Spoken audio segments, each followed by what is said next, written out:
আগের পর্বে অধ্যায় 8-এর 15 নম্বর অঙ্ক পর্যন্ত হয়েছিল। তাই লম্ববৃত্তাকার চোঙের 8 নম্বর অধ্যায়ের 16 নম্বর অঙ্কটাতে কী বার করতে দিয়েছে আমরা দেখি। দেখো, ফায়ার ব্রিগেডের কোনো একটি দল একটি জল ভর্তি লম্ববৃত্তাকার ট্যাঙ্কে জল 2 সেমি দৈর্ঘ্যের ব্যাসের 3টা হোস পাইপে দিয়ে মিনিটে 420 মিটার বেগে জল ঢেলে 40 মিনিটে আগুন নেভালো। যদি ট্যাঙ্কটির ব্যাসের দৈর্ঘ্য 2.8 মিটার এবং দৈর্ঘ্য 6 মিটার, তাহলে ট্যাঙ্কটার ব্যাসের দৈর্ঘ্য দিয়েছে 2.8 মিটার এবং দৈর্ঘ্য 6 মিটার হয়।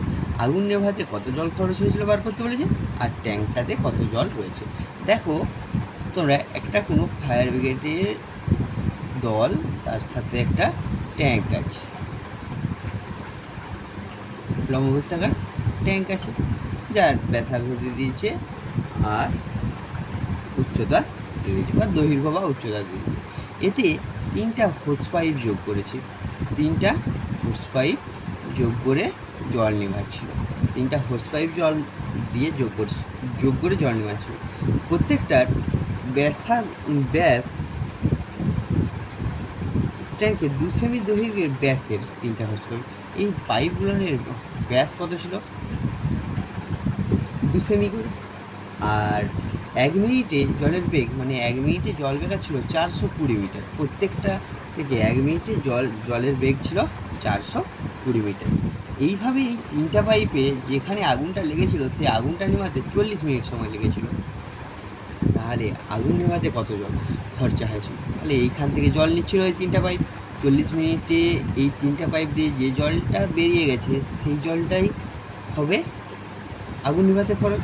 আর ট্যাঙ্কে কত জল রয়েছিল, ট্যাঙ্কের মোট আয়তন থেকে যে জলটা বেরিয়ে গেছে তা বিয়োগ করে দিলেই পেয়ে যাব কি, ট্যাঙ্কে কত জল আছে, ট্যাঙ্কে কত জল আছে।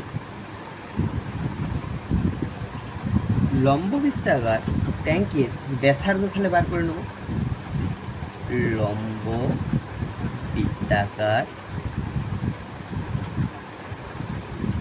ট্যাঙ্কারের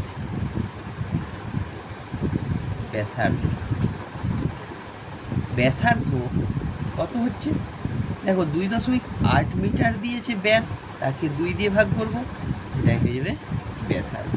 এই ব্যাসার্ধটা মিটারে দেওয়া আছে, ডেসিমিটারে নিয়ে আসছি। ট্যাঙ্কের দৈর্ঘ্য সমান 6 মিটার, সমান 10 দিয়ে গুণ করলে 60 ডেসিমিটারে আসবে। ট্যাঙ্কটিতে মোট জল ধরে কত আমরা বার করতে পারবো। ট্যাঙ্কের আয়তন বার করে নিলে ট্যাঙ্কে মোট কত জল ধরে সেটা বার করতে পারবো। ট্যাঙ্কে মোট জল ধরে আয়তন পাই আর স্কোয়ার এইচ ঘন ডেসিমিটার।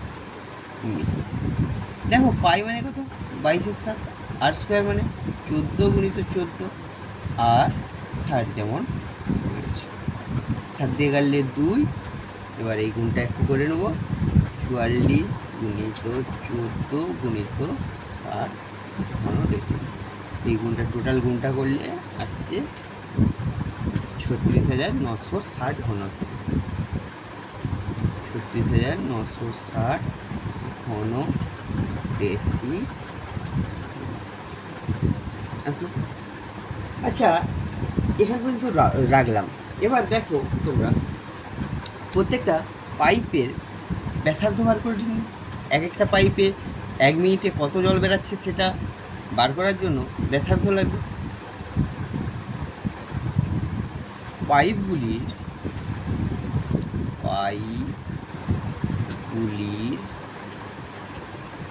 প্রত্যেকটির ব্যাসার্ধ সমান 2/2 সেমি সমান 2/2 সেমি মানে এখানে কত আসছে 1 সেমি 1/10 ডেসিমিটার। সেন্টিমিটার থেকে ডেসিমিটারে আসতে গেলে 10 দিয়ে ভাগ করতে হয়, তাই 1/10 ডেসিমি করলাম। পাইপগুলির দৈর্ঘ্য, পাইপগুলির প্রত্যেকটির দৈর্ঘ্য কত দিয়েছে 420। ওই যে 1 মিনিটে 420 মিটার বেগে জল বেরোচ্ছে, অর্থাৎ প্রত্যেকটা পাইপ লম্বাটা 420 মিটার ধরে নিতে হয়। মিটার সমান এটাকে ডেসিমিটারে নিয়ে গেলে 10 দিয়ে গুণ করব, মিটার থেকে ডেসিমিটারে ডেসি। প্রত্যেক পাইপে 1 মিনিটে কত জল বের হবে? এই পাইপের আয়তনটাই 1 মিনিটে যে জলটা আয়তন যেটা হবে সেটাই 1 মিনিটে জল বের হবে। দেখো প্রত্যেক পাইপে প্রত্যেকটি পাইপ 1 মিনিটে জল পাইপে লিখবে, হ্যাঁ 1 মিনিটে জল বের হয় কত পাই ব্যাসার্ধ স্কোয়ার ইন্টু এর দৈর্ঘ্যটা দিয়েছে, এককটা হবে কি ঘন ডেসিমি। 22/7 গুণিত 42 ঘন ডেসিমি। এটাই কাটলো, 7 দিয়ে কাটো, হবে 6, 6 দুগুণে 12 আর 13 ঘন ডেসিমি। আচ্ছা দেখো একটা পাইপে জল বেরাচ্ছে কত 132 ঘন ডেসিমি। এরকম কটা পাইপ ছিল? 3টা হোস পাইপ ছিল, তাহলে 3টি লিখব, 3টি পাইপ দিয়ে 1 মিনিটে, ক মিনিটে বেরোচ্ছে 1 মিনিটে, 1 মিনিটে জল বের হয় সমান 132 গুণিত 3 ঘন ডেসিমি আসলো। তাহলে এটা ক মিনিটে নিয়ে বানানো হয়েছিল আগুনটা? 3টা পাইপ দিয়ে সমানভাবে 40 মিনিটে জল বেরিয়েছিল, তাহলে একে আবার 40 দিয়ে গুণ করে দেবো, মোট এত ঘন ডেসিমি জল বেরিয়েছিল। তাহলে এই গুণটা করলে হচ্ছে 132 গুণিত 120, এবার তোমরা গুণটা করবে 15,840 ঘন ডেসিমি। আচ্ছা আমরা জানি 1 ঘন ডেসিমি সমান, আমরা জানি কি 1 ঘন ডেসিমি সমান 1 লিটার জল। আমরা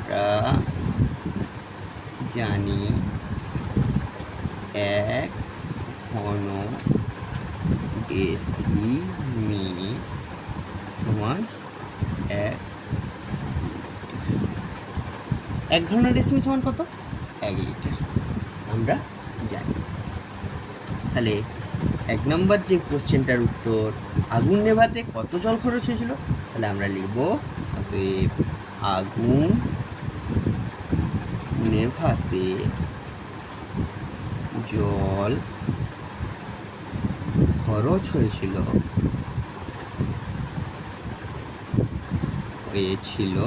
দেখো তোমরা আগুন নেভাতে যে জলটা বেরিয়েছে সেই জলটা খরচ হয়েছিল, তাহলে 15,840 লিটার। কারণ কি এত ঘন ডেসিমি সমান, তাকে 1 দিয়ে গুণ করলে এই লিটারটাই আসবে। আবার 2-এরটাই জিজ্ঞেস করেছে ট্যাঙ্কে এখন কত জল পড়ে রয়েছে, তাহলে ট্যাঙ্কে কতটা জল ছিল আগে বার করে রেখেছিলাম। দেখো তোমরা বার করে রেখেছিলাম, ট্যাঙ্কে মোট জল ছিল 36,960 ঘনডেসিমি। তাহলে ওখানটা লিটারে প্রকাশ করে নিই। অতএব ট্যাঙ্কে মোট জল ধরে ওই এত ঘনডেসিমি, মানে সেটা কী হবে, লিটার হবে, লিটার। অতএব এখন আগুন নেভানোর পরে পড়ে রয়েছে জলটা, মানে এখন ট্যাঙ্কে জল আছে সমান 960 বিয়োগ যে জলটা আগুন নেভাতে খরচা হয়েছিল, লিটার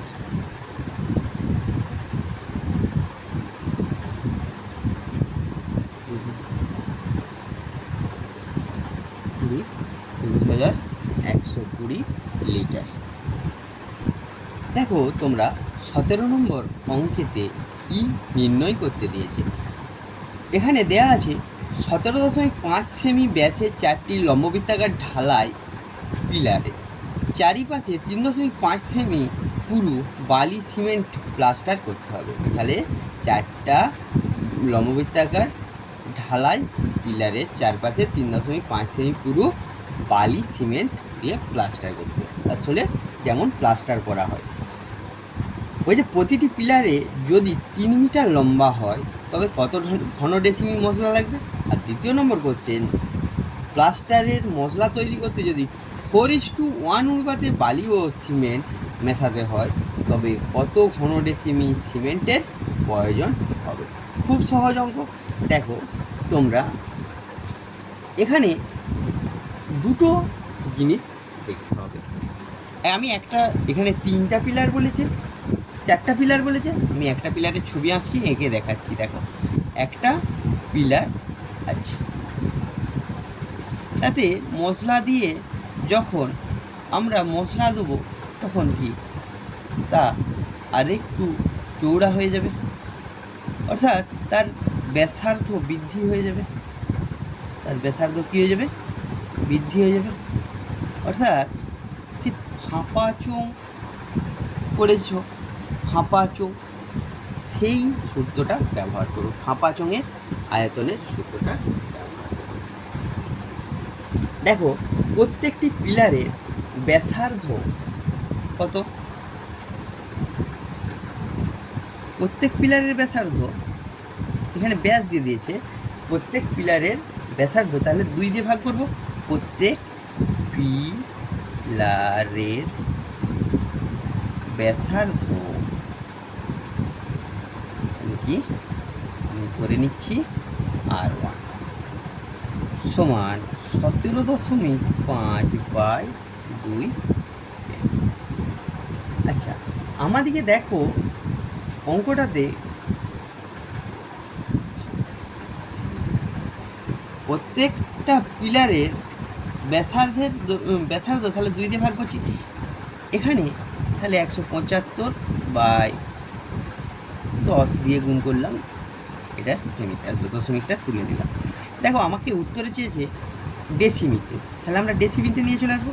সেন্টিমিটারকে ডেসিমিটারে নিয়ে আসতে গেলে কী করতে হয়, 10 দিয়ে ভাগ করতে হয়। এখানে একটু কাটাকাটি করে নেব, 5 দিয়ে ভাগ করলে হচ্ছে 3 5 15 আর 3 5 15 5 2, এখানে যদি ভাগ করি 5 দিয়ে 4, 5 দিয়ে 7, এটা আসছে ডেসিমিটারে, এটা কিসে আসছে, ডেসিমিটারে। তাহলে উপরে 7 8 ডেসিমিটার। এখানে তাহলে চলে আসলো 7 8 ডেসিমিটার কি পিলারের ব্যাসার্ধ, মানে এই ব্যাসার্ধটা, অর্থাৎ কোন ব্যাসার্ধটা, এই ব্যাসার্ধটা আসছে। এবার প্লাস্টার সহ বা মশলা সহ পিলারের ব্যাসার্ধ, মশলা সহ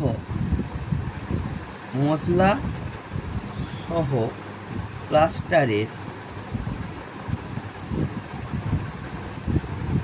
প্লাস্টারের মশলা সহ প্লাস্টারের বা মশলা সহ বা প্লাস্টার সহ যে কোনো একটা লিখবে তোমরা সহ পিলারের ব্যাসার্ধ পিলারের ব্যাসার্ধ সমান কত হবে? দেখো এটাকে আমরা R2 দ্বারা ডিনোট করছি। কত হবে? এই যে ব্যাসার্ধটা ছিল, এই যে ব্যাসার্ধটা ছিল তার সাথে এই মশলার ব্যাস যোগ হবে। মশলা কতটা চৌড়া সেটা যোগ হবে। এখানে দেখো পিলারের ব্যাস দিয়েছে 7.8 ডেসিমি যুক্ত এখানে মশলার বলেছে 3.5। একে ডেসিমিতে করে নিলাম, তাই 10 দিয়ে ভাগ করে নিলাম ডেসিমি। 3.5 ডেসিমি 7.8 যুক্ত 35/100 ডেসি। একটু আমরা যদি কাটাকাটি করে নিই, 5 দিয়ে 7, 5 দিয়ে কাটলে 20, তাহলে আসছে আমাদের লসাগু করলে হবে 40। আমাদের লসাগু করলে আসবে 40। আমি আর টুকছি না, একবারে করে দিচ্ছি। 14 যুক্ত 35 মানে 49 40 ডেসি। তাহলে এখানে 7.8 যুক্ত 7.20 ছিল। এই দেখো 49/40 হলো, অর্থাৎ প্রত্যেকটা পিলারের উচ্চতা দিয়ে দিয়েছে 3 মিটার। সেটাকে আমরা বার করে নেব। প্রত্যেক পিলারের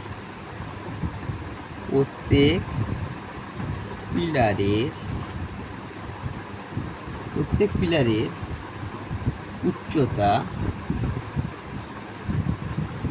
ব্র্যাকেটে h সমান 3 মিটার সমান 30 ডেসিমিটার।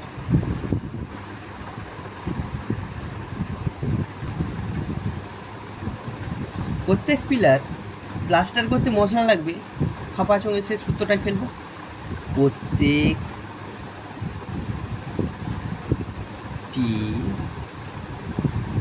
পিলার প্লাস্টার করতে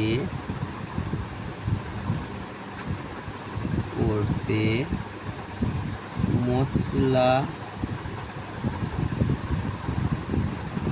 লাগবে সমান, দেখো পাই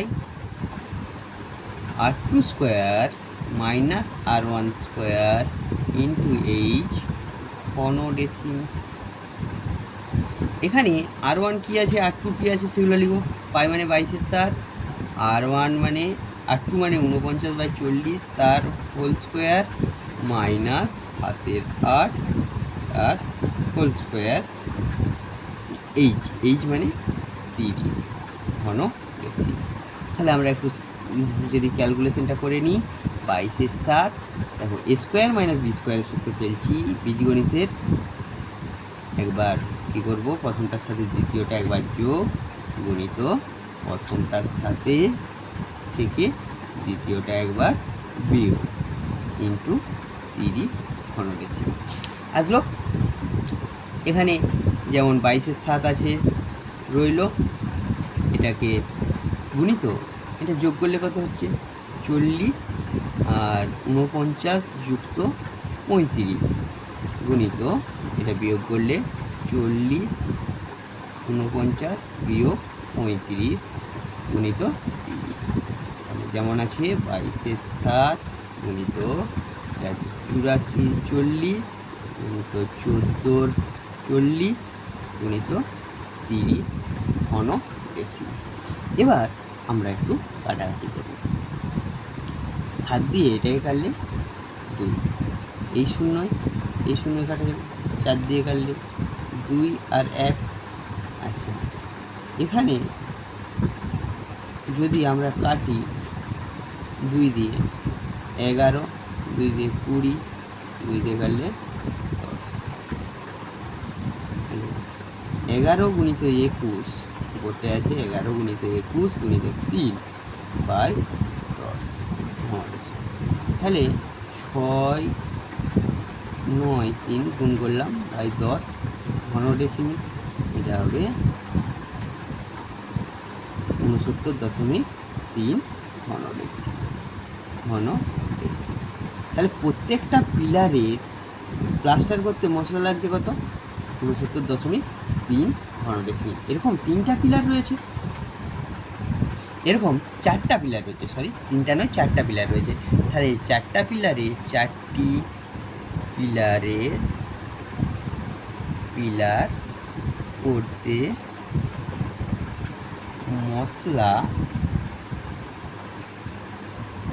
মশলা লাগবে সমান 6.9.3 গুণিত 4 ঘন ডেসিমিল। গুণ করলে যেটা আসবে 2 7 7, একটার আগে দশমিক আছে, একটার আগে দশমিক বসিয়ে দিলাম, ঘন ডেসি। তাহলে 4টা পিলারে মোট মশলা লাগছে কত? তো ঘন ডেসিমিল 277.2 ঘন ডেসিমিল। দেখো তোমরা দেখো যে সিমেন্ট ও বালির ওই মশলাতে সিমেন্ট ও বালি ও সিমেন্টের অনুপাত বলেছে 4:1। সিমেন্ট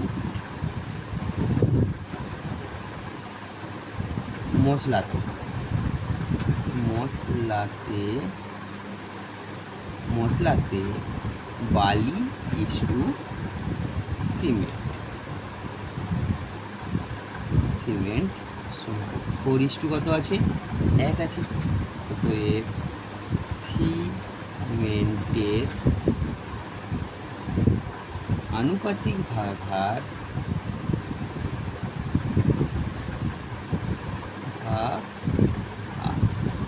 সমান 1/4। আর একের মোট ভাগটা 4 আর 1 যোগ করলে 5। অতএব সিমেন্ট মেশাতে হবে বা সিমেন্ট লাগবে, সিমেন্ট মেশাতে হবে সমান 277.2 গুণিত 1/5 ঘন ডেসিমিল। একবার 7-এর অঙ্কের মতো, ছোট্টবেলার অঙ্কের মতো ডেসি, তার আনুপাতিক ভাগাত দিয়ে গুণ করলে সেটার পরিমাণ পাওয়া যায়। এখানে তাহলে আসলো, কাটাকাটি করবে বা ভাগ করে নিলে 55.45 ঘন ডেসিমিল। দেখো তোমরা পরের অঙ্ক 18তে কি দেওয়া আছে? পরের অঙ্ক 18তে কি দেওয়া আছে? একটা লম্ববৃত্তাকার ফাঁপা চোঙের বহির্ব্যাসের দৈর্ঘ্য 16 সেমি এবং অন্তর্ব্যাসের দৈর্ঘ্য 12 সেমি।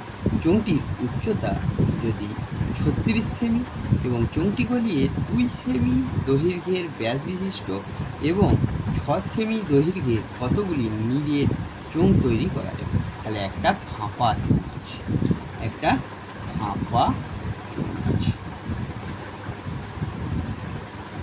হবে একটা ফাঁপা চোঙ আছে। 18 নম্বর অঙ্কে একটা ফাঁপা চোঙ দিয়েছে, সেই চোঙটার ব্যাসার্ধ দিয়ে দিয়েছে আর দৈর্ঘ্য মানে উচ্চতাটা দিয়ে দিয়েছে, অন্তর্ব্যাস দিয়ে দিয়েছে, ব্যাসের দৈর্ঘ্য দিয়ে দিয়েছে, বহির্ব্যাসের দৈর্ঘ্য দিয়ে দিয়েছে এবং উচ্চতা দিয়ে। তাহলে এটাকে গলিয়ে কতটা আমরা ধাতু পাবো সেটা বার করতে পারবো। সেই পরিমাণ ধাতুটাকে যদি প্রত্যেকটা নিরেট চোঙ তৈরি করতে, যে নিরেট চোঙ আছে তা তৈরি করতে যতটা ধাতুর প্রয়োজন তাকে দিয়ে ভাগ করে দিলেই আমরা পেয়ে যাব কয়টা চোঙ তৈরি করা যাবে। দেখো আমরা লিখছি ফাঁপা চোঙের অন্তর্ব্যাসার্ধ। এবার করছি অন্তর্ব্যাসার্ধ। তাহলে 12/2 সেমি, ব্যাসটা দিয়ে আছে তাকে 2 দিয়ে ভাগ করছি, তাহলে এখানে আসলো 6 সেমি। ফাঁপা চোঙের বহির্ব্যাসার্ধ কত হবে? 16/2 সেমি। 16কে 2 দিয়ে ভাগ করলে কত হবে? 8 সেমি। ফাঁপা চোঙের উচ্চতা, তাহলে উচ্চতাটা কত আসছে? 36 সেমি দেওয়া আছে। তাহলে ফাঁপা চোঙের আয়তন বার করে নিতে পারবো। অতএব ফাঁপা চোঙের আয়তন সমান পাই 8 স্কোয়ার বহির্ব্যাসার্ধ স্কোয়ার মাইনাস অন্তর্ব্যাসার্ধ স্কোয়ার ইন্টু উচ্চতা, তাহলে ঘন ডেসিমি। ঘন ডেসিমি দেখো পাই মানে 22/7। এটা যদি আমরা করি আর একটা 64 থেকে 36 বিয়োগ, সেটাও করতে পারো, বা আবার সেই যোগ বিয়োগ করেও করতে পারো, মানে এ স্কোয়ার মাইনাস বি স্কোয়ারের সূত্র বিয়োগ ফেলে কিন্তু 36 ঘন ডেসিমি। তাহলে এটা বিয়োগ করলে কত হচ্ছে 8, আর এটা 2 গুণিত 36, 7 দিয়ে গেলে 4, তাহলে এখানে আসছে 22 গুণিত 4 গুণিত 36। এই গুণটা কিন্তু করার প্রয়োজন নেই। আচ্ছা, ছোট নিরেট চৌকির ব্যাসার্ধ, ছোট নিরেট চৌকির ব্যাসার্ধ, ছোট নিরেট চোঙের ব্যাসার্ধ সমান 2/2 সেমি, অর্থাৎ কত হচ্ছে 1 সেমি। ব্যাস দিয়ে দিয়েছিল 2 সেমি, তাই তাকে 2 দিয়ে ভাগ করলাম। ছোট নিরেট চোঙের উচ্চতা, উচ্চতা কত দিয়ে আছে? 6 সেমি। উচ্চতা দিয়ে আছে 6 সেমি। অতএব চোঙটির আয়তন, অতএব চোঙটির আয়তন সমান দেখো পাই ইন্টু 1 স্কোয়ার ইন্টু 6 ঘন ডেসি। পাই মানে কত? 22/7, একে স্কোয়ার করলে 1 গুণিত 6 ঘন ডেসি। অতএব নিরেট চোঙ